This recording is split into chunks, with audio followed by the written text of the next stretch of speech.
Pai que me criou, em nome do Filho que me resgatou, em nome do Espírito Santo que me santificou, divina vontade, reina na minha vontade. Minha mãe, eu te amo e tu me ama. Dá-me o gole da vontade divina para minha alma. Me abençoa, Mãe, para que todas as minhas ações sejam feitas diante de vossos olhos maternais. Amém. Suprema Majestade, vem sua vontade divina em nome de todos, do primeiro ao último homem que existirá na terra. Para dar a ti as homenagens que tens direito, as adorações, os louvores, o amor que cada criatura lhe deve, as ações de graça e fazer todas as reparações por todos e por cada pecado.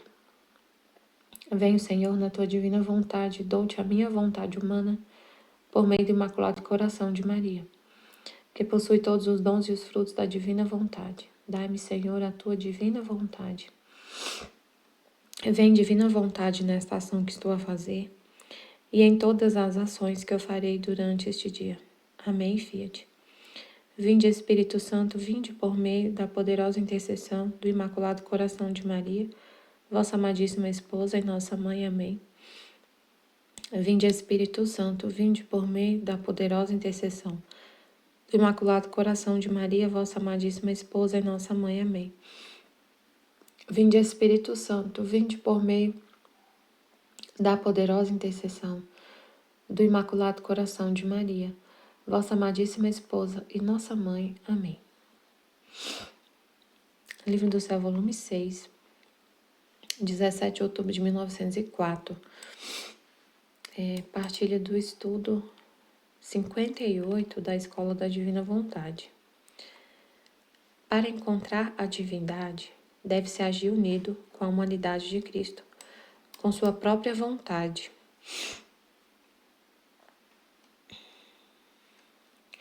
Continuando o meu estado habitual, assim que veio o bendito Jesus, disse-me: Minha filha, é necessário agir através do véu da humanidade de Cristo para encontrar a divindade, isto é, agir unido com sua humanidade, com a mesma vontade de Cristo, como se a dele e a da criatura fossem uma só, para agradar só a ele, obrando com seus mesmos modos, dirigindo tudo a Cristo, chamando-o junto a ela em tudo o que faz.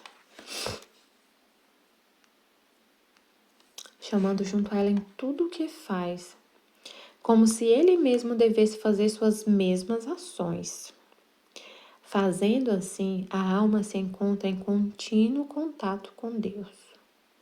Porque a humanidade, a Cristo, não era outra coisa senão uma espécie de véu que cobria a divindade. Ele é Deus. Então, se você está operando com a humanidade dele, através do véu da humanidade dele, você está em contínuo contato com a divindade, porque ele é Deus. Então, é Deus fazendo as ações. Então, operando no meio destes véus da humanidade de Jesus, já se encontra com Deus. O segredo é como operar no meio destes véus da humanidade de Jesus. Foi o que foi explicado na escola, né? E o que ele está explicando aqui nesse trecho. Como acontece isso na prática. E aquele que não quer agir por meio de sua humanidade santíssima e quer encontrar a Cristo é como aquele que quer encontrar o fruto sem encontrar a casca. É impossível. E aquele que não quer agir por meio de sua humanidade e quer encontrar a Cristo é como aquele que quer encontrar o fruto sem encontrar a casca. É impossível. Então, assim,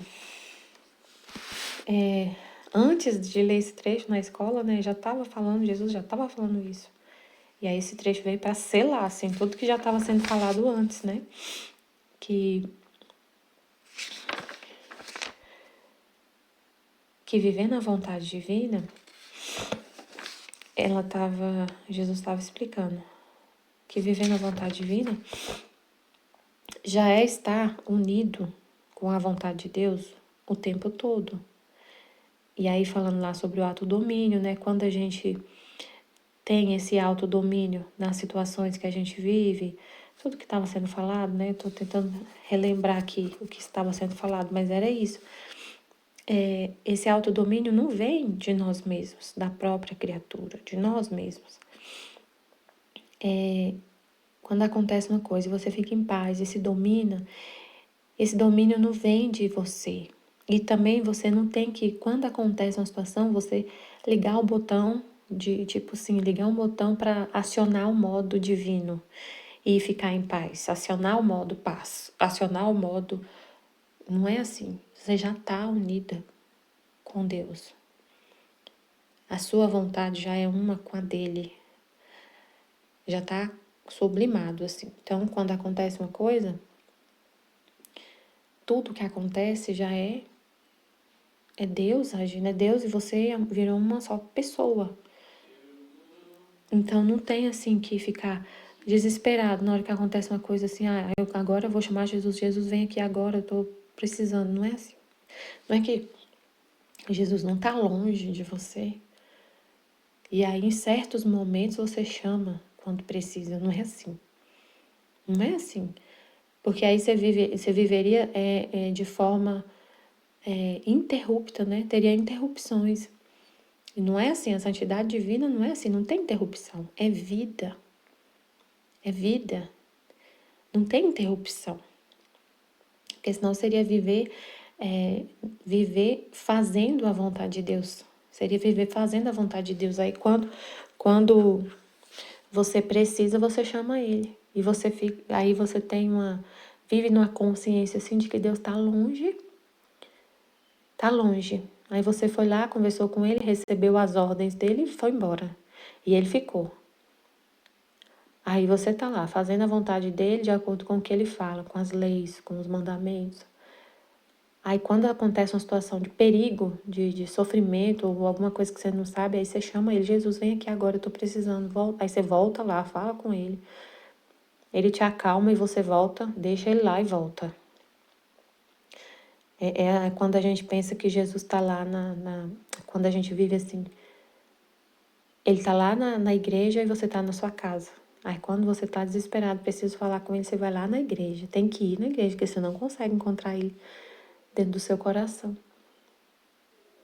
Porque ele não está real, vivendo verdadeiramente, realmente a vida como num tabernáculo. Você não é um tabernáculo vivo, então você tem que ir lá para falar com ele. Aí você sente essa necessidade extrema de ir para encontrar com Jesus, ir na igreja, na capela do Santíssimo e falar com ele. Mas na divina vontade, como ele falou, a alma é um tabernáculo vivo, uma morada dele. E ele habita e está com você. Então você não deixa de ir na igreja de jeito nenhum. Não deixa de ir. Não deixa de participar de todo domingo da missa, né, dos sacramentos. Recebe a Cristo normal, tudo. Os sacramentos. Participa de pastoral, participa da igreja, está totalmente ligado com a igreja, totalmente. Mas não é que você só veja Jesus na Eucaristia lá. Você encontra ele dentro do seu coração, ele está com você o tempo todo. Então já estava sendo explicado isso nos trechos anteriores desse volume 6 aqui, antes desse volume aqui, antes desse trecho, e aí esse trecho veio para selar, para explicar melhor isso, né? Que é assim, a santidade divina. Você age através do véu da humanidade de Cristo. Então, é o que foi explicado, né? Ele, na divina vontade, o que adquirimos são... Não, peraí. Peraí, esse aqui, ó. Não tem separação entre a alma e Deus. Não tem separação. Então, não é que Jesus está lá na igreja ou você está na sua casa. Quando você quer falar com ele, rezar, você tem que ir lá. Ou então você tem que, sabe, assim... Não é o tempo todo, não tem separação. Ele está morando na sua alma. A sua alma foi criada para isso, para ser uma morada divina. E ele está lá, morando, habitando e não sai. Você assiste Deus vivendo na sua vida. Deus assume o volante do carro. Tem uma aula da Escola da Divina Vontade, foi explicado isso, deu esse exemplo, né? Que é como se se você tivesse numa viagem, né? E Jesus está dirigindo o carro.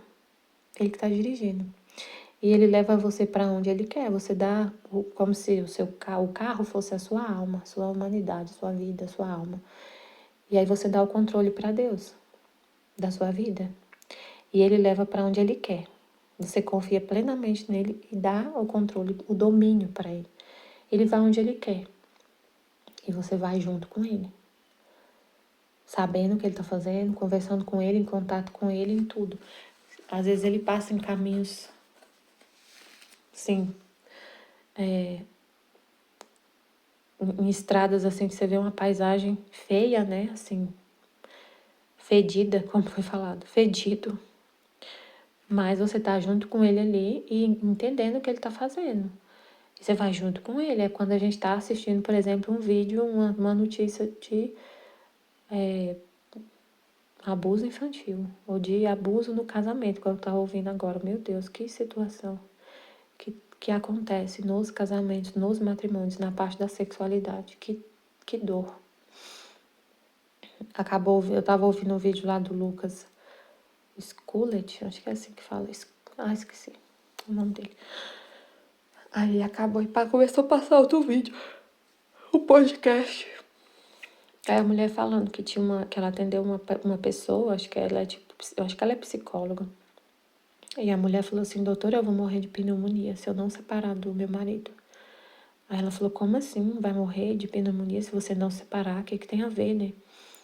Aí ela falou: todos os dias eu tenho que entrar numa banheira de gelo, e só quando eu tô gelada, igual um defunto, ele quer ter relação comigo.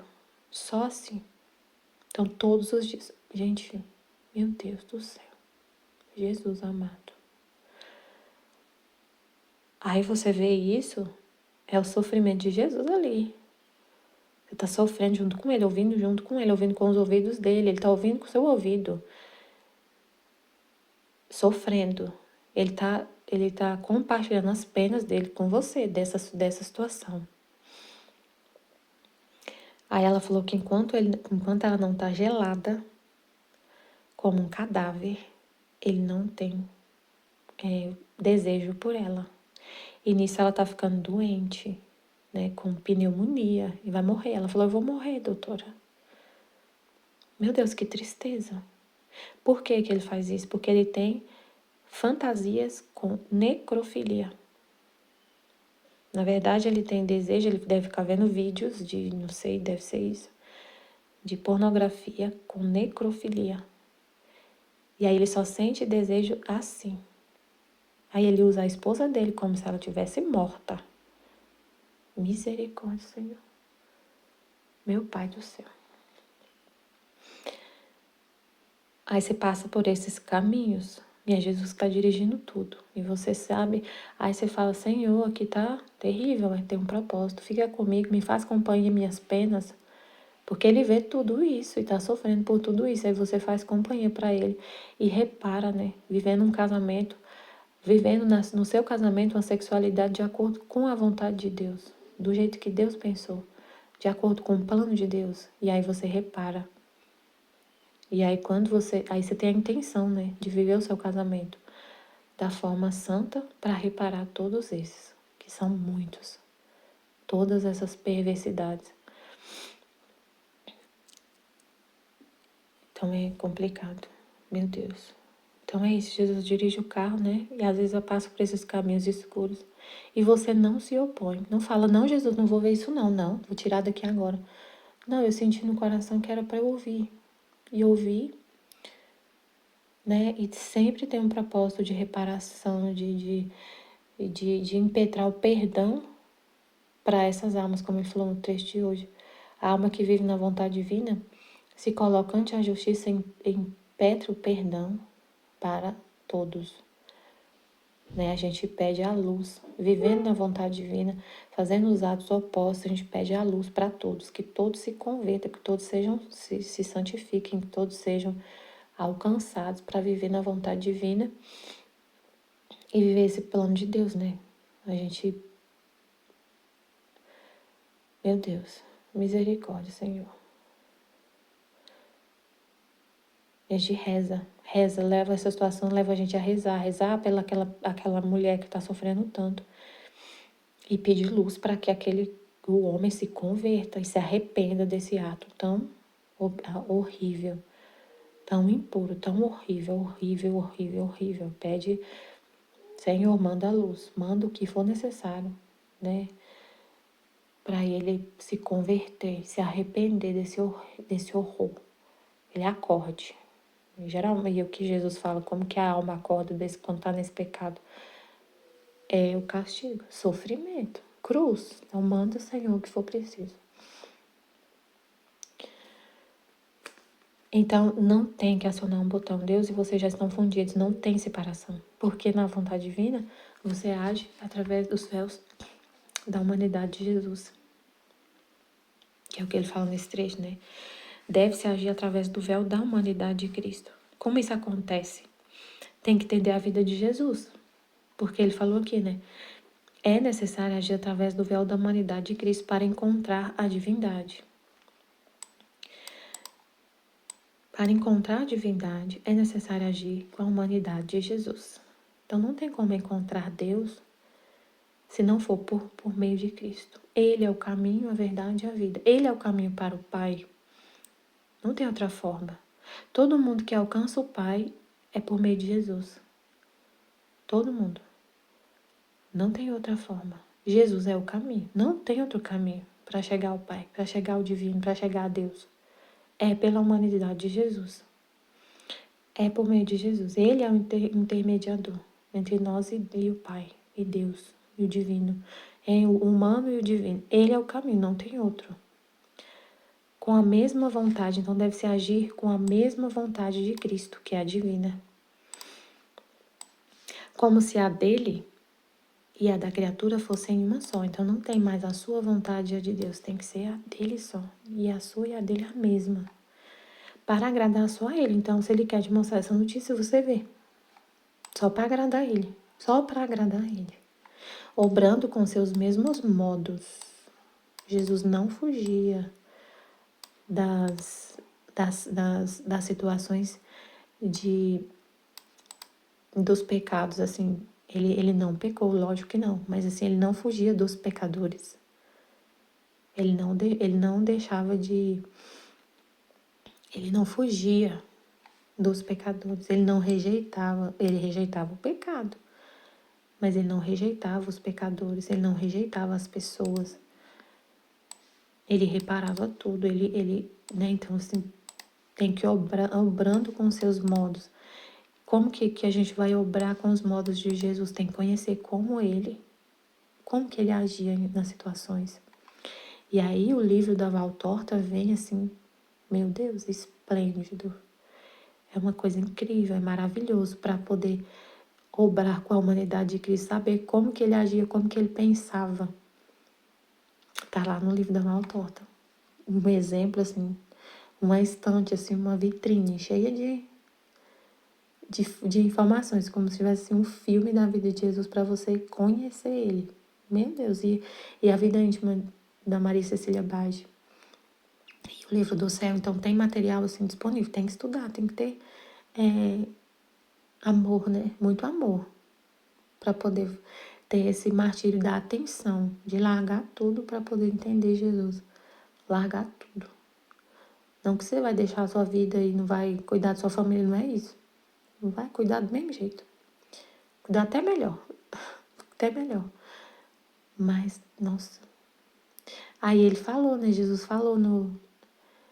Nossa, achei incrível o místico que a Aline achou, que foi lido na Escola da Divina Vontade, no Instituto 58 da Maria Valtorta, que foi ontem à noite, de um padre místico que Jesus revelou, Jesus falando para um padre em 1980, 80 e poucos, sobre a mensagem de Maria Valtorta. E ele falou, Jesus falou para ele, foi eu que mesmo, não tenha medo de ler esse livro, foi eu mesmo. E ele fala que é um conhecimento para o tempo da nova igreja. para o tempo da nova igreja. É um conhecimento, nossa, é muito incrível o que ele falou. Vou ver se eu acho aqui para ler exatamente, porque aí, por isso que, aí a Aline até falou, é por isso então que a gente faz a Escola da Divina Vontade, lendo todo o livro da Maria Valtorta, cada capítulo, porque é uma revelação para esse tempo do reino da Divina Vontade, que vai assim, meu Deus, vai trazer uma ferramenta incrível, um conhecimento incrível para a gente agir com a humanidade de Jesus, para imitar ele, os detalhes de como imitar Jesus. Tem lá os detalhes de como imitar Jesus, como Jesus agia, como Jesus cuidava, como Jesus falava com as crianças, como Jesus cuidava dos doentes, como Jesus falava com os apóstolos, como Jesus falava com os pecadores, como Jesus tratava a mãe dele. Nossa, tem tudo. Mas você vai, e é um livro que você vai ler a vida inteira. Você vai ler a vida inteira, tem um manual para consultar como Jesus. O que Jesus fala do casamento? Qual é o pensamento dele sobre o casamento? Sobre o matrimônio, tá lá na Valtorta. Sobre a oração. Como que ele agia, como que ele era humanamente, como que ele era, a humanidade dele agia. Ele é um espelho, um modelo. E tá lá, como ele agia. Nossa Senhora tá lá também, muita coisa dela. Então, assim, não falta conhecimento, não falta. Jesus não deixa a gente sem os meios para poder viver isso aqui. Obrar com os mesmos modos dele. Dirigindo tudo a Cristo. Ele dirigia tudo ao Pai. Ele vivia para a vontade, para fazer a vontade do Pai. Para agradar ao Pai. E a gente vive do mesmo jeito. Vivendo somente para agradar a Deus. Para fazer tudo por Ele. Tudo por Ele, para Ele, dirigido para Ele. Chamando-o junto a ela em tudo o que faz. Então a gente faz tudo junto com Ele. É Ele fazendo em nós tudo que a gente vai fazer. Dormindo, tomando banho, comendo, respirando, falando, tudo, tudo. Como se ele mesmo devesse fazer suas mesmas ações, como se ele estivesse trabalhando. Mas fala, mas como que absurdo, gente. Jesus trabalhar, eu sou dona de casa, eu fico lavando, passando o dia inteiro. Mas ele divinizou todas essas ações, ele trabalhou. Jesus dormiu. Ele é Deus e homem. Então, a vida dele, humana, divinizou todas as ações humanas. Então, quando a gente trabalha, é um ato divino, porque Deus trabalhou. Então, não tem nada de errado, de pecado. E a Nossa Senhora também, que viveu totalmente na divina vontade, também ela fez serviço que a gente faz em casa. Ela varreu, passou, cozinhou, cuidou de um bebê, teve um esposo. Então, tudo está divinizado. Tudo é um ato na divina vontade. Não tem nada de errado. Só não tá o pecado. Mas a gente vive igual Jesus. Nunca vai ofender a Deus. Nunca vai querer, nunca tem a intenção de ofender a Deus. Claro que a gente é criatura, pequeno, e às vezes e tem nossas misérias, nossos defeitos. Mas isso aí Jesus usa tudo. Como ele falou, é uma terra que cobre a semente. Precisa da terra para poder dar o fruto, né? Mas é uma camada bem fina, o nosso nada. Já é um nada, porque se a gente achar que é perfeito, vai vir a soberba, o orgulho, e você vai achar que você é Deus, que você é alguma coisa por você mesmo. Aí entra o veneno de Lúcifer, de Satanás, o orgulho, soberba. Então, não presta, né? Então, esse nada não tem nenhum problema, tem um propósito divino. Fazendo assim, a alma se encontra em contínuo contato com Deus, porque a humanidade a Cristo não era outra coisa, senão uma espécie de véu que cobria a divindade. Então, operando no meio destes véus, já se encontra com Deus. E aquele que não quer agir por meio da humanidade santíssima, da humanidade de Cristo, e quer encontrar Cristo, é como aquele que quer encontrar o fruto sem encontrar a casca. É impossível.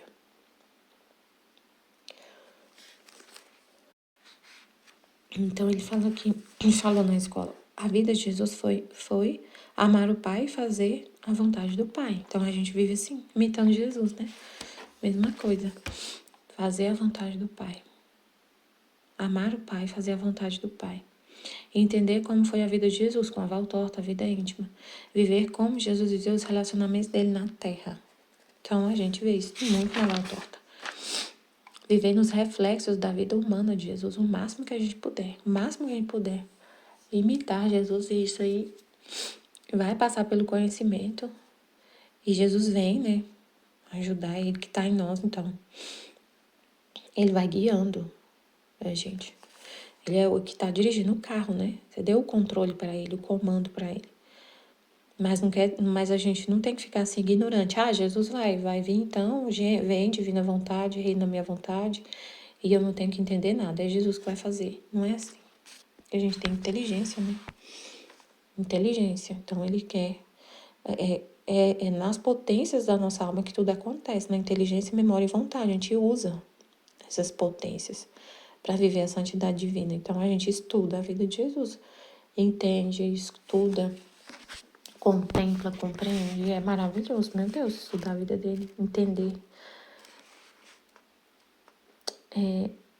Uma vida ordenada. Não tem como viver sem essa ordem. A vida na divina vontade acontece nessa vida ordenada. Então, você ordena a sua vida. Na desordem, não tem vida na divina vontade. Sua vida está desordenada. Porque Jesus não é assim. Então, como você vai falar que está vivendo na vontade divina e sua vida está toda bagunçada, assim? Você não honra sua mãe, por exemplo. Não honra seu pai e sua mãe. Então, né, já está indo contra um mandamento. Honrar pai e mãe. Tem uma desordem, um pecado.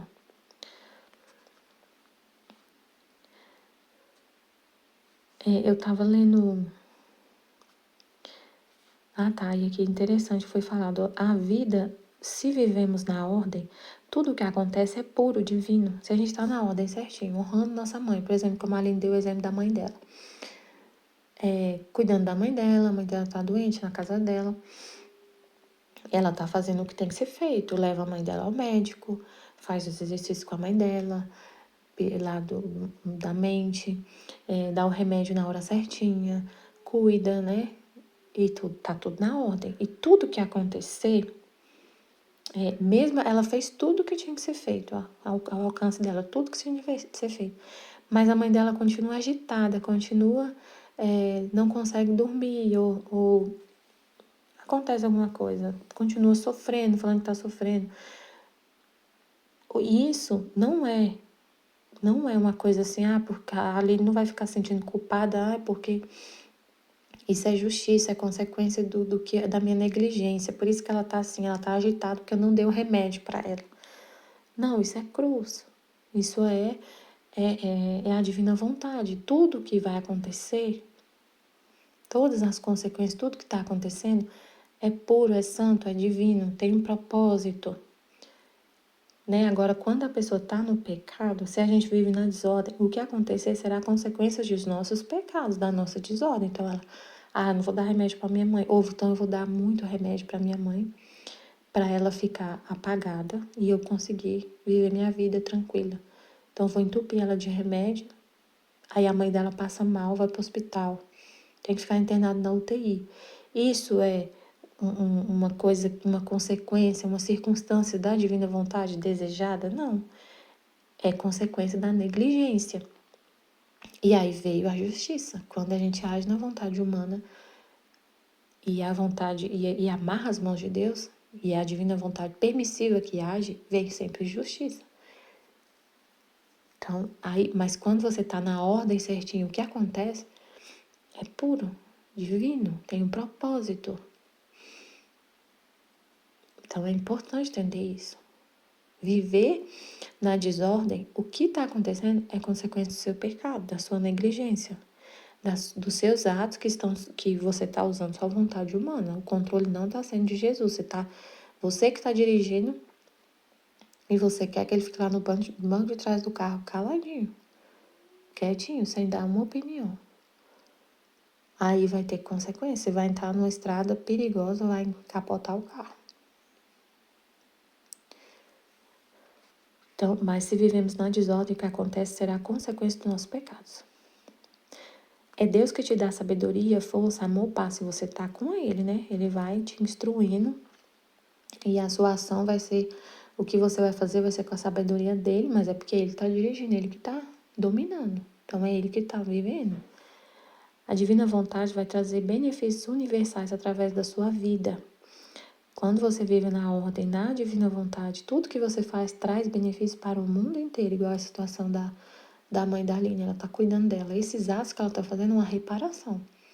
E traz, é o que Jesus falou hoje no trecho do tema de hoje, a alma que vive na vontade divina, todas as suas ações, vou até ler, porque vale a pena ler, todas as suas ações traz um bem para a humanidade inteira, todas. Viu?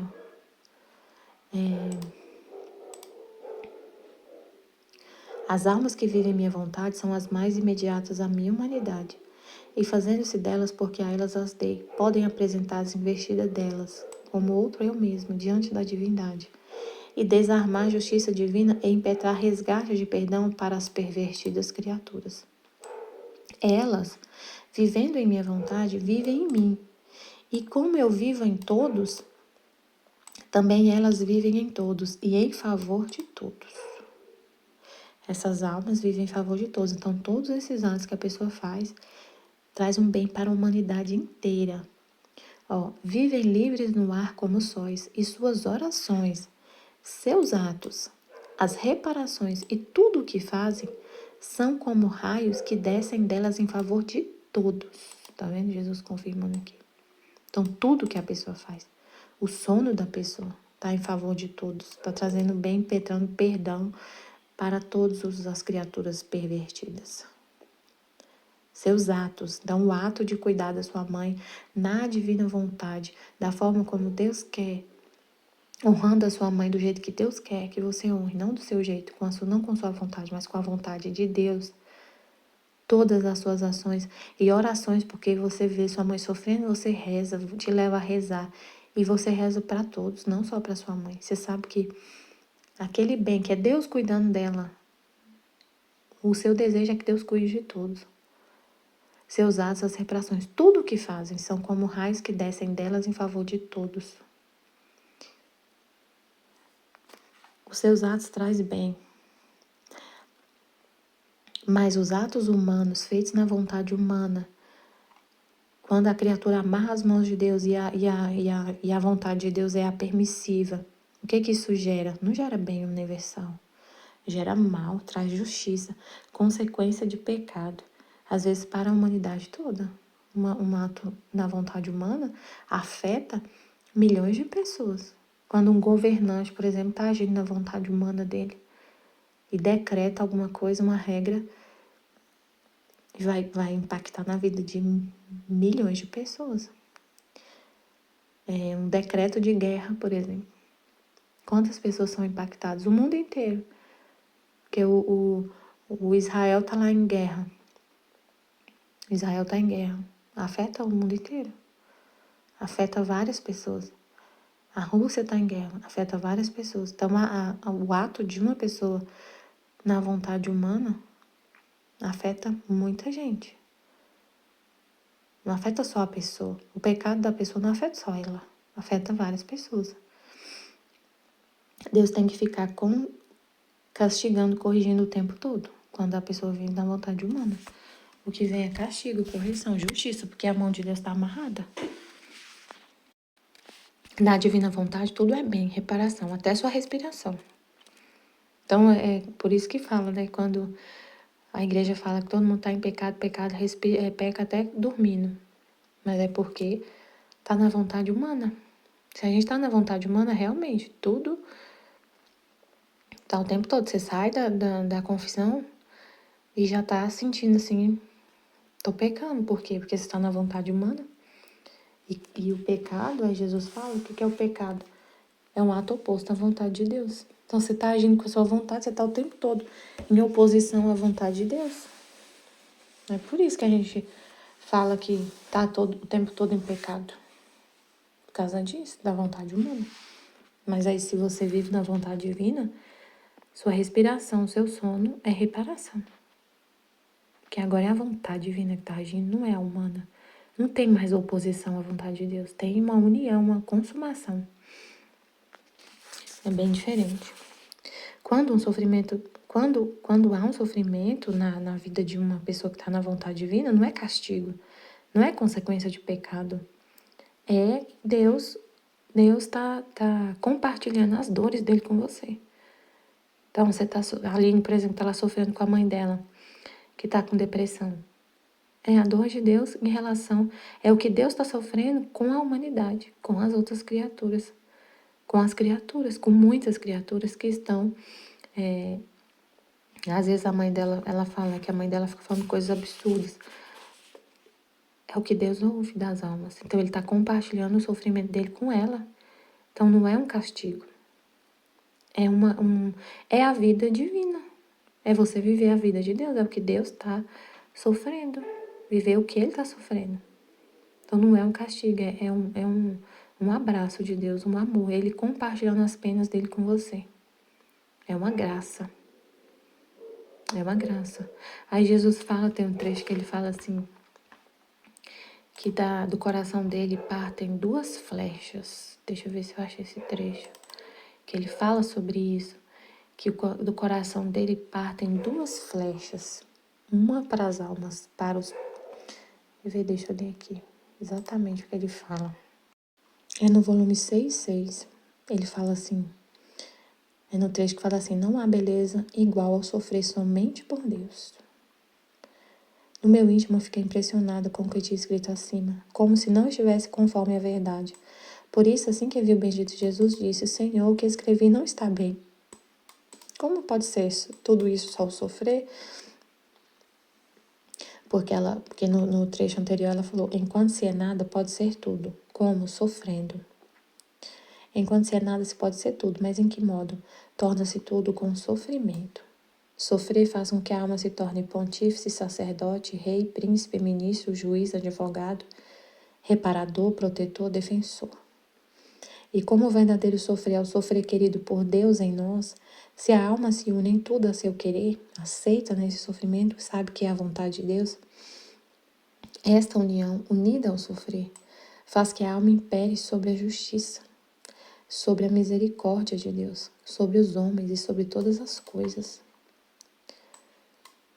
Agora, assim como a Cristo sofreu, lhe deu todas as mais belas qualidades e todas as honras e ofícios que a natureza humana pode conter, assim a alma, participando no sofrer de Cristo, participa das qualidades, das honras e dos ofícios de Cristo, que é o todo.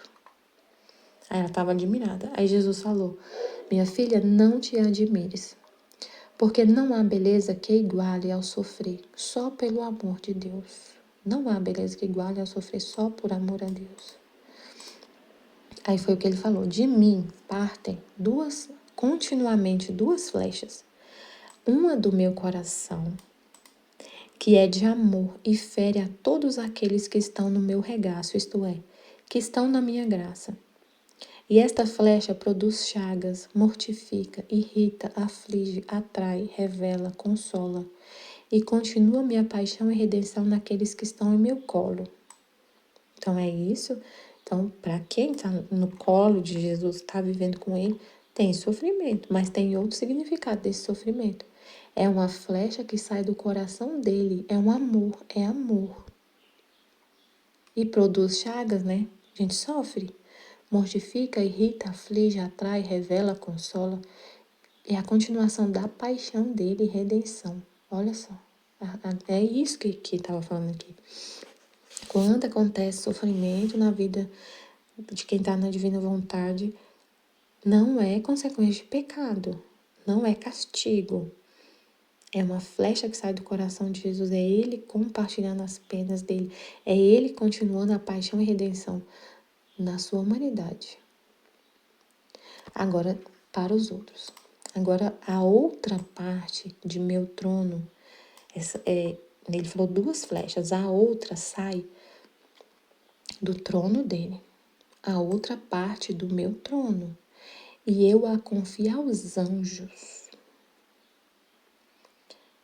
os quais, como ministros meus, fazem correr esta flecha sobre qualquer espécie de pessoas, punindo-as e excitando todos à conversão. Aí já é consequência de pecado.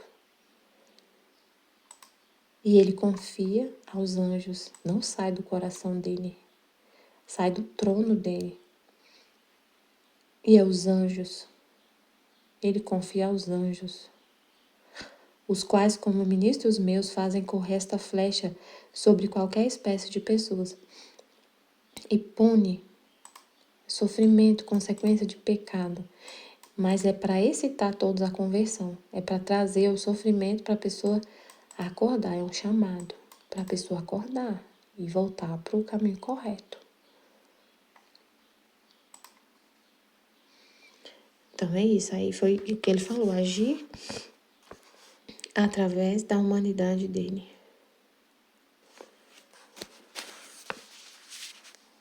Então, assim, que eu tava lendo aqui que quando acontece um sofrimento na vida, a diferença, né? Que quem tá na divina vontade e quem não tá, o sofrimento tem esse propósito.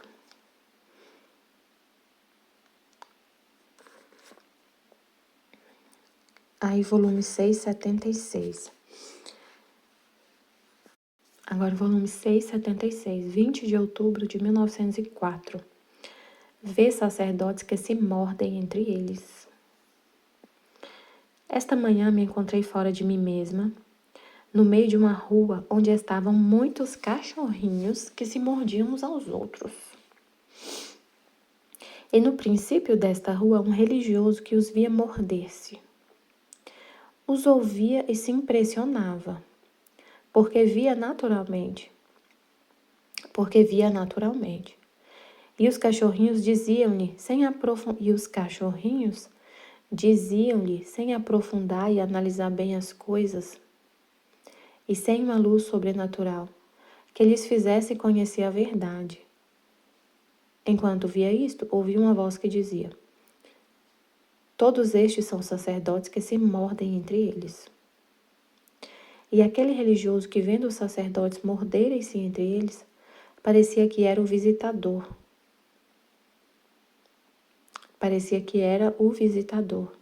E os deixava sem a assistência divina.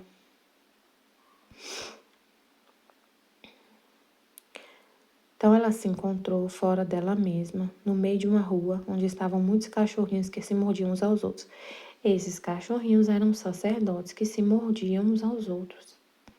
Brigando, né? Um brigando com o outro. Uma briga, uma confusão. Um mordendo ao outro, um querendo destruir o outro. E tinha um religioso que os via morder-se. Um religioso chegou e viu essa situação desses cachorrinhos se mordendo um ao outro. Os ouvia e se impressionava de ver aquela cena de um mordendo um ao outro. Porque via naturalmente.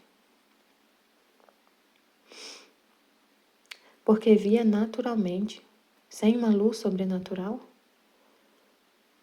Que ela falou, e os cachorrinhos diziam-lhe, sem aprofundar e analisar bem as coisas e sem uma luz sobrenatural, que lhes fizesse conhecer a verdade.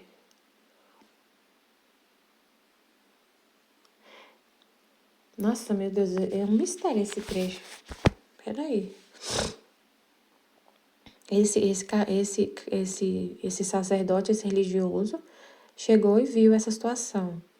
E os cachorrinhos diziam-lhe sem aprofundar e analisar bem as coisas, sem uma luz sobrenatural.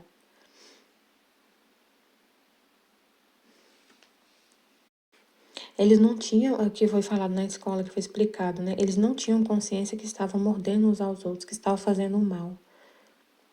Eles estavam se mordendo, mas assim, sem consciência, eles estavam sem a luz sobrenatural. É o que está falando aqui, eles estavam sem a luz sobrenatural. Meu Deus. E esse religioso chegou e, vendo eles se mordendo entre eles, deixava sem assistência divina e não dava a eles essa assistência divina, essa luz sobrenatural para eles conhecer a verdade. Porque eles pediram, né? Que queriam conhecer a verdade. Diziam-lhe que eles fizessem conhecer a verdade. E ele chegou lá e viu eles se mordendo e deixava sem assistência divina, sem a luz sobrenatural, sem a verdade. Porque eles estavam se mordendo um ao outro. sem a luz sobrenatural. Isso é muito sério, né? Um sacerdote sem a luz sobrenatural, vendo tudo de forma humana, racional. Meu Deus, a gente vê muito isso, né? Na situação que está acontecendo hoje. Eles vendo de forma racional as situações. Não tendo essa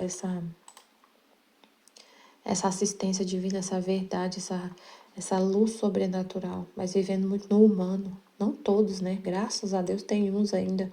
Tem muitos que são santos, que vivem nessa luz sobrenatural, que tem essa verdade, que é Jesus, né? A verdade é Jesus. Glória a Deus que tem, mas tem muitos que não estão nessa luz sobrenatural. E aí o exemplo que foi dado para explicar esse trecho foi uma situação que aconteceu lá que está na autobiografia da Madame Guyon,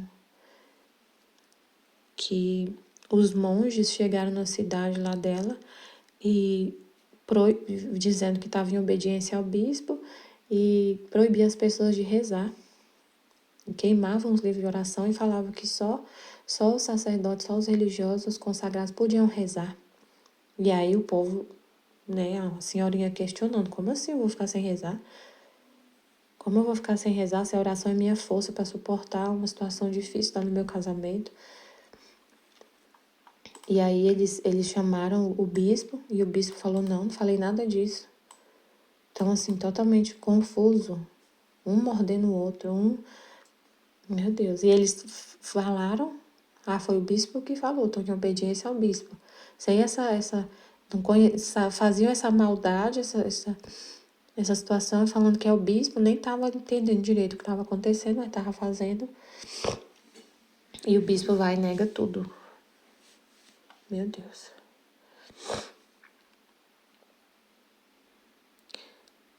Aí, volume 11, 80, Horas da Paixão.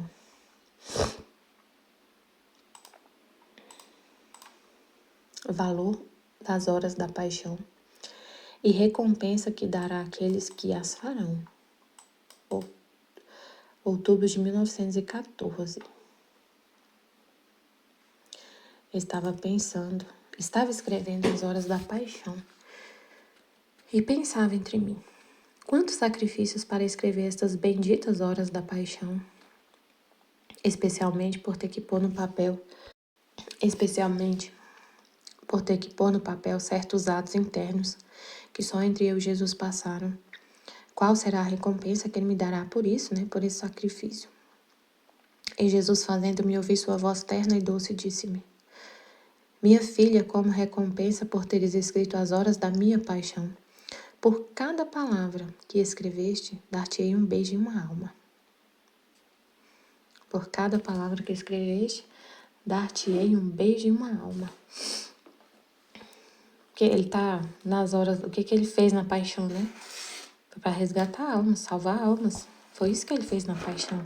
Então, quando ele ditou a paixão, ele estava ditando o que ele fez para salvar as almas. Então, quando a gente repete essas orações, a intenção é salvar almas.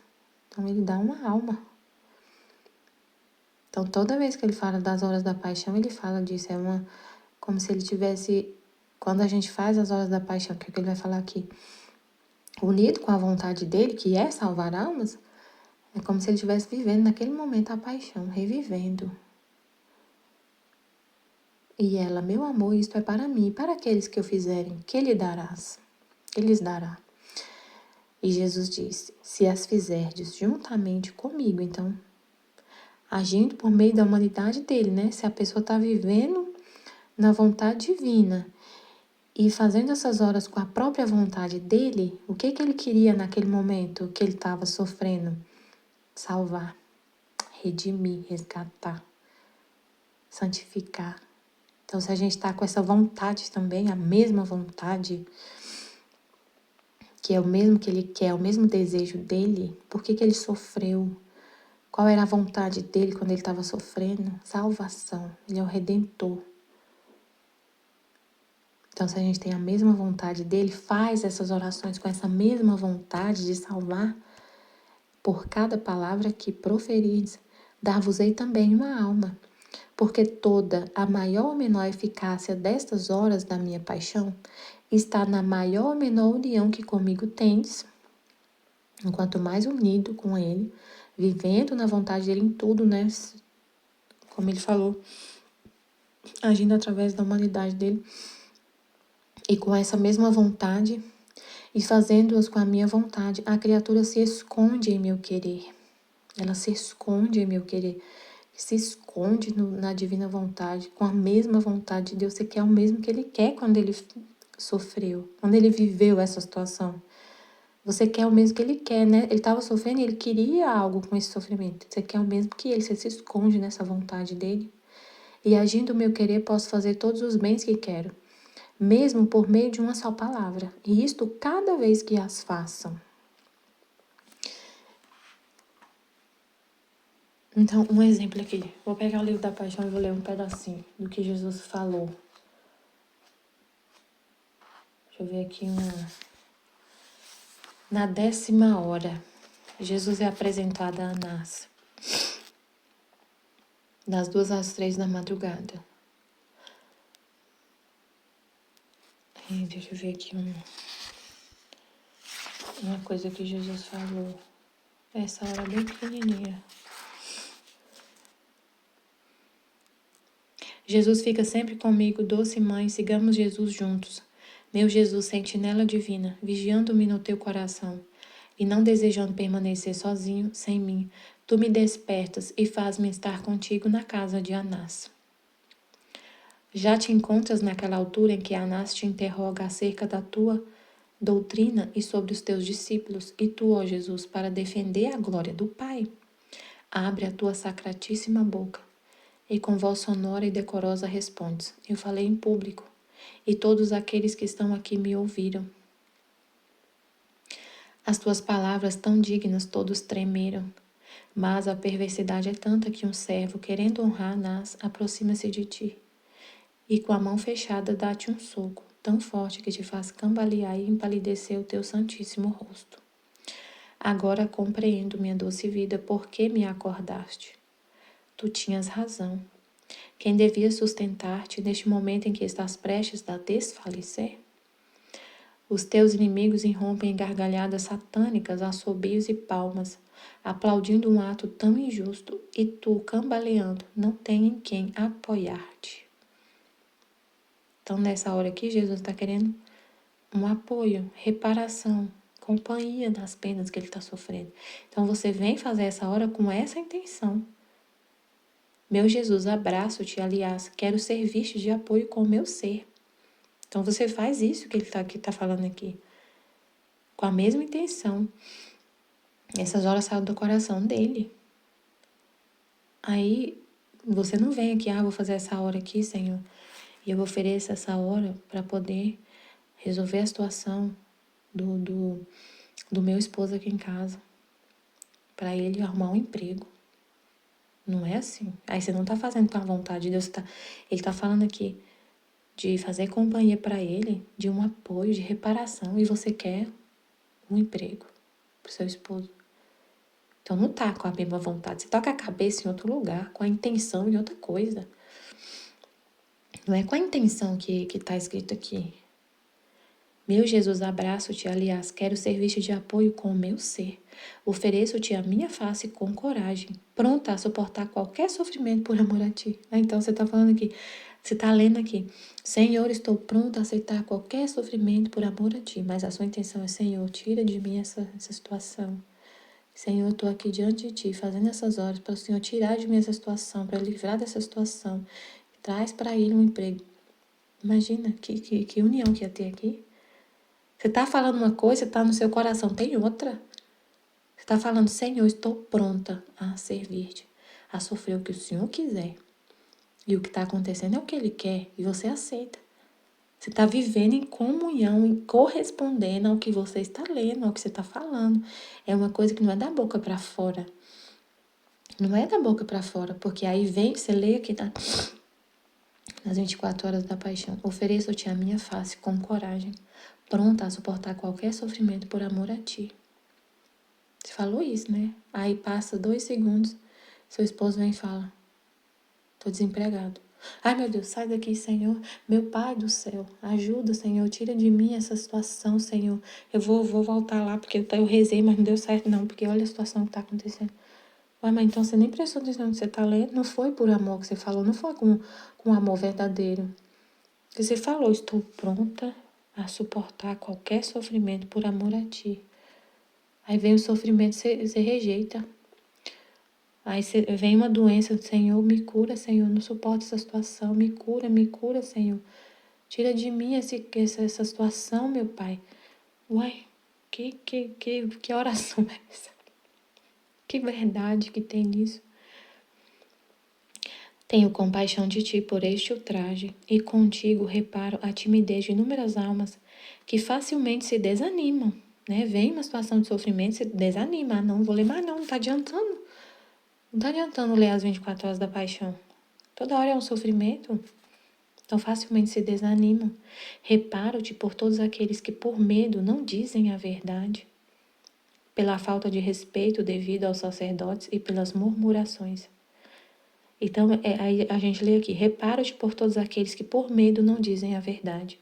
Você tá lendo isso. Aí vai trabalhar, né? Tá indo lá trabalhar no seu emprego. Tô indo lá pra empresa que eu trabalho. Aí chega uma situação que uma pessoa tá no erro. Funcionário meu, tem uma equipe de 60 pessoas, tem um monte de coisa acontecendo. Aí a pessoa tá no erro. Tá fazendo tudo errado, tá fazendo falcatrua, tá fazendo... não tá fazendo o trabalho que ela tem que fazer. E ela tá recebendo todo mês para isso. E ela tá enganando a empresa. E aí eu não falo a verdade.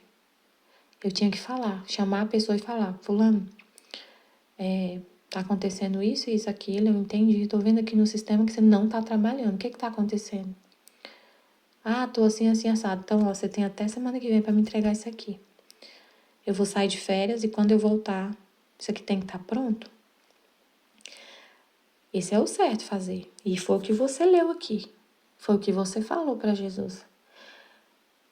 Reparo-te por todos aqueles que por medo não dizem a verdade. Como que você repara? É fazendo o oposto do que os outros fazem. É dizendo a verdade. É fazendo isso, que esse exemplo hipotético que eu falei. Mas agora, se você lê isso aqui, Senhor, reparo-te por todos aqueles que por medo não dizem a verdade, pela falta de respeito devido aos sacerdotes, aí você chega numa situação dessa e você não tem coragem de falar a verdade por medo. Ah, não vou falar não, porque a pessoa vai ficar chateada, eu vou ter que punir. Eu não tenho coragem de punir ninguém, de corrigir ninguém. Eu não vou dizer a verdade porque eu tenho medo. Eu quero ser a chefe prestigiada, que as pessoas me amem. Então, no fundo do seu coração tá escrito isso, tem esse desejo de ser elogiada, de ser aceita. Aí você não fala a verdade. Então, essa oração que você fez aqui foi da boca para fora. Não foi com a mesma vontade de Deus. Você falou, reparo-te pela falta do que diz a verdade. Você não diz por medo, você faz exatamente o contrário. Você está reparando o quê? Tá só da boca para fora. Você não está vivendo o que você está falando. Eu já ouvi uma gerente que falou comigo. Ah, Michele, como que é aí? Não sei o quê, porque eu assumi agora, igual você. Você assumiu também no ano passado, né? Essa gerência, aí eu assumi, como é que é? Aí eu falando com ela, ela, mas se você falar a verdade assim pra pessoa, ela não vai ficar chateada com você? Vai, claro que vai. Claro que vai ficar chateada. Mas e aí elas não vão ficar chateadas com você, não vai querer falar com você? Vai ser assim. Tem gente que vai sair da equipe, saiu vários aqui da minha. Mas eu não vou deixar de falar a verdade para poder ter o prestígio, o elogio das pessoas e as pessoas falar que eu sou a gerente queridinha, amorosa, florzinha, amorzinho, fofinha. Eu não quero ser fofinha. Não quero ser nada. Eu quero ser o que Deus quer, falando a verdade. Não é maltratar as pessoas, não é faltar com respeito com ninguém, mas é a verdade. Aí ela, é porque eu não tenho coragem de falar, porque a pessoa vai ficar chateada. Vai mesmo, vai ficar chateada. Na minha equipe saiu várias pessoas depois que eu assumi, que eu falei a verdade. Deve ter saído o quê? Uns 4 saiu. Porque eu falei a verdade. E outros me agradecem, porque eu falei a verdade. Porque eles estavam vendo um erro totalmente no abismo, mentindo, fazendo tudo errado. vivendo, procrastinando, e a pessoa estava entrando em depressão por causa disso. Porque ninguém fica feliz desse jeito, vivendo na desordem, nas trevas, no egoísmo. Não tem felicidade nessa vida desse jeito. Só ganhando dinheiro e passando a perna das pessoas. E aí a pessoa me agradece, mas tem uns que saem, vai embora. Aí então é isso. Aí continua aqui. Mas vejo, meu filho. Não, mas vejo, meu aflito Jesus, que Anás te manda cá e faz. Teus inimigos precipitam-te pelas escadarias e tu, meu amor, nesta dolorosa queda, reparas por aqueles que de noite se precipitam na culpa com o favor das trevas e chamas à luz da fé os heréticos e os infiéis. Também eu te quero seguir nestas reparações. E até chegares a Caifás, transmito-te os meus suspiros para defender-te dos teus inimigos. E enquanto durmo, continuas a vigiar-me, acordando-me quando tiver necessidade. Às vezes eu acordo assim do nada, de noite, e fico conversando com Jesus. Eu sinto ele que tá me acordando. Essa noite mesmo eu acordei, fiquei rezando, meio dormindo assim, mas eu tenho que Jesus tá me chamando. Tá na hora de acordar, Senhor. Tá na hora de acordar, porque eu falei que vou acordar cedo pra fazer logo uma meditação do tema, já tá na hora. Não, às vezes ele acorda só pra gente rezar. Várias vezes acontece isso. Sonho muito falando com ele, falando com as pessoas. Parece que a gente tá visitando as almas, não sei. Teve uma noite que eu sonhei, eu até falei com meu marido, eu tenho que ir lá visitar minha tia, porque eu sonhei que eu tava na casa dela e ela tá com uma filha doente com câncer. E tá assim, bem complicado, não tem cura. Eu sonhei que eu tava lá com ela,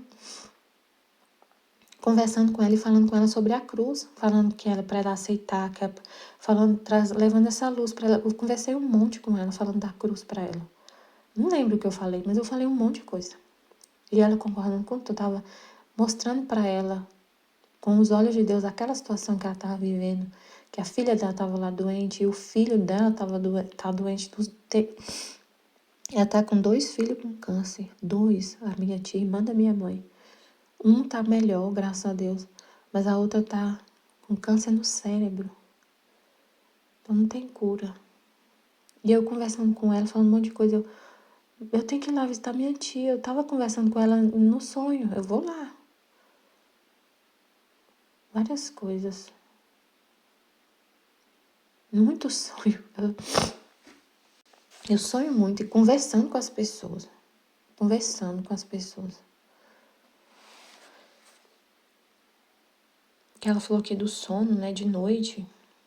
Enquanto durmo, continuas a vigiar-me, acordando-me quando tiver necessidade. Por isso, dá-me teu beijo, tua bênção. E eu beijo o teu coração, e nele continua o meu sono. Amém. Então foi isso que foi falado, né? A gente tem que rezar as 24 horas da paixão com a mesma intenção de Jesus. Com as mesmas intenções de Jesus, salvar almas. Não é para pedir emprego, resolve a situação da minha família financeira. A paixão de Jesus foi para salvar todas as almas. Se não aproveita porque não quer, então Jesus salvou. Ele fala todos. Todos. Não é como falam em muitos tradicionalistas hoje, falam assim, a missa não tem valor, a missa de hoje, porque mudaram. A oração correta é que Jesus morreu por muitos. Não é por muitos, foi por todos. Ele falou isso, aí eu vou terminar de ler aqui o trecho. Em outra ocasião, estava me lamentando com Jesus, porque depois de tantos sacrifícios para escrever as horas da paixão, eram muitas poucas as almas que as faziam. E então ele me disse, minha filha, não te lamentes. Ainda que fosse só uma, deverias estar contente. Não teria eu sofrido toda a minha paixão, ainda que se devesse salvar uma só alma? Assim também tu, jamais se deve omitir o bem, porque são poucos os que aproveitam. Todo o mal é para quem não o aproveita. E assim como minha paixão fez adquirir o mérito da minha humanidade, como se todos se salvassem. Ele fala isso muito no livro do céu, é todos, todas as almas. Ele morreu por todos, apesar de que nem todos se salvam. Nem todos se salvam. Mas essa não era a vontade dele. A vontade dele era salvar todos. Mas ele mereceu, segundo o que ele queria. Porque a minha vontade era salvar a todos. Então mereci segundo o que eu queria. E não segundo o proveito que as criaturas fariam. Então, os tradicionalistas pensam que é de acordo com o proveito que as criaturas fariam, porque nem todos se salvam. Então, Jesus não morreu por todos. É o que Jesus fala, a vontade humana faz a gente pensar do lado avesso, contrário. Então, nem todos se salvam porque não querem, mas ele morreu por todos. Ele quis salvar todos e ele mereceu isso, segundo o que ele queria, e não segundo o proveito que as criaturas fariam. Nem todos aproveitam dos bens da redenção. Mas porque Jesus não morreu por elas? Não. Ele morreu por todos. Assim, segundo a tua vontade, se tem estabelecido com a minha vontade, que é salvar todos. A nossa vontade tem que estar igual à vontade de Jesus, salvar todos. Então, quando você está fazendo as 24 horas da paixão, a sua vontade tem que ser salvar todos, e não só aqueles que você ama. Ah, não, eu quero salvar todos, menos o fulano lá, que eu não gosto dele. Essa pessoa não quero que vá para o céu. Essa aqui merece para o inferno. Essa outra também. Esse aqui cometeu um crime bárbaro, inferno. Então, eu faço, Senhor, a oração, mas não é por todos, não é por todos, é por alguns, poucos, que eu amo, que eu acho que merece a salvação. Aí você não está de acordo com a vontade de Deus, de querer salvar e fazer o bem a todos. Segundo a tua vontade, se está estabelecido com a minha vontade de querer e fazer o bem a todos. Assim será recompensada. Todo mal é daqueles que, podendo não as fazem. Estas horas são as mais preciosas de todas, pois não são outra coisa que repetir o que eu fiz no curso da minha vida mortal. Repetir o que ele fez na vida dele toda, não só naquelas 24 horas. E o que continua no Santíssimo Sacramento não é só o que aconteceu lá naquele dia.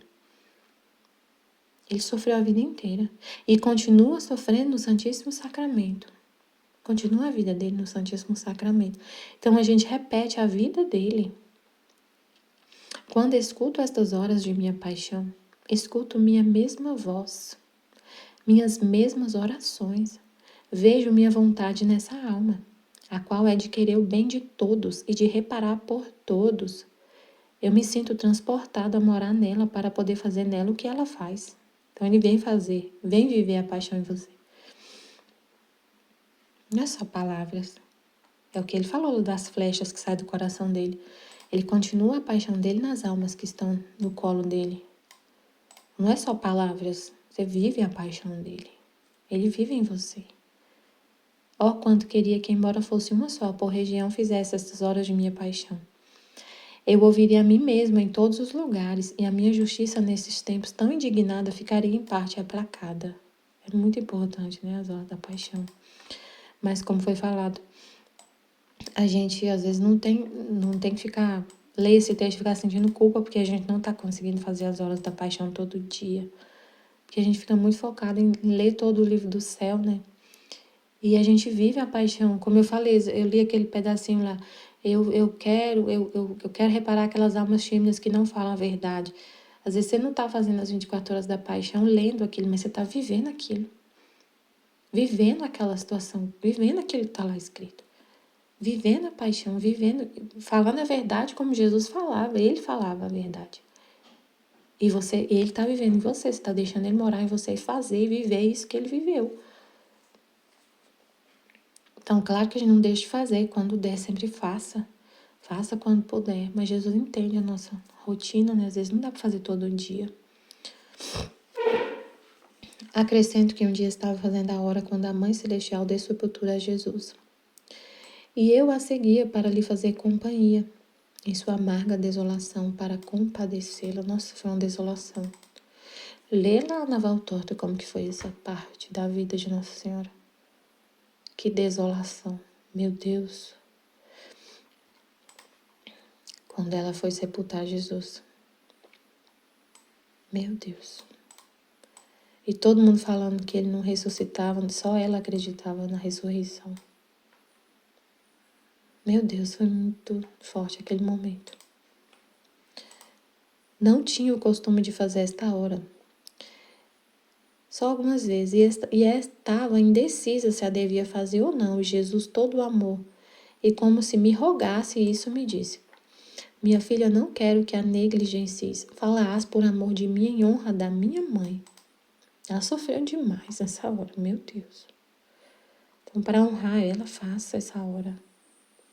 Por amor de Jesus e por honra de Nossa Senhora. Um pedido de Jesus, honrar minha mãe. Deve saber que cada vez que você a faz, minha mãe se sente como se estivesse em pessoa na terra e repetir sua vida. E, portanto, recebe ela a glória e o amor que me deu na terra. Nossa, meu Deus. E eu sinto como se estivesse de novo minha mãe na terra. A mãe dele na terra. E ele tá lá, e ele tá sacramentado na terra, né? Ele tá sofrendo, ele tá vivendo tudo que ele viveu. A vida dele repete na vida sacramental. E aí ele tem uma mãe na terra. Suas ternuras maternas, seu amor e toda a glória que ela me deu. Por isso te terei em consideração de mãe. É lindo demais. Então, abraçando-me, ouvia que me dizia, fico, mamãe minha, minha mãe. E me sugeria o que fez e sofreu nesta hora a doce mamãe. E eu a seguia. Desde esse dia em diante, não a negligenciei, ajudada por sua graça. Aí o que falou aqui?